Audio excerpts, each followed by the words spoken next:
toute ma commande, faut savoir que toute ma commande, ma configuration, pardon, NixOS est dans mon repo, c'est ici. Si tu installes ça dans une VM NixOS, les fichiers que j'ai écrits, tu auras exactement le même OS que moi. Exactement le même. Même le même Vim avec le même LSP installé, tout. Tu auras juste tout ce qui n'est pas public, donc mes clés SSH. Principalement, il n'y a que ça en vrai. Après, c'est un peu vénère, hein. Ça demande d'apprendre pas mal de choses, mais si on va dans le fichier, tu vois, c'est configuration.nix. Tout est déclaratif. Là, tu vois, c'est plein de modules que j'ai fait. Là, c'est le setup de Flatpak, les setups des fontes, setup de GTK, donc c'est pour GNOME, etc. etc. Là, ensuite, je mets plein de choses différentes. Par exemple, ici, mon hostname, c'est NixOS. C'est le nom de mon ordinateur, si je ne me trompe pas.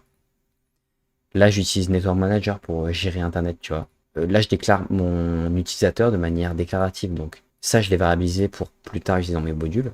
Et je lui donne ces groupes. Network Manager pour l'Internet. Will, c'est pour avoir accès à sudo. Audio, c'est pour l'audio, il y en a besoin. Et Docker, bah, pour dockeriser. Et là, tous les paquets qui ne sont pas dans des modules différents. Tu vois, ils sont tous déclarés. Je peux jamais en oublier un seul. Je me suis bien amusé à faire ça. C'est complexe, mais il y a moyen de vraiment.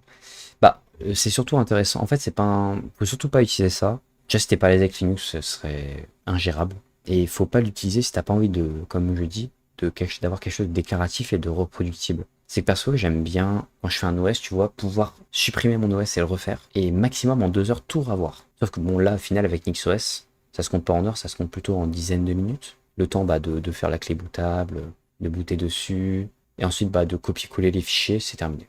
Avec 2 fichiers, t'as tout mon OS. Mais il y a aussi des défauts comme tout. Mais c'est comme je disais hier, NixOS elle a exactement les mêmes défauts que Docker. Il a les mêmes défauts que Docker pour une application. C'est tout. C'est pas plus compliqué que ça.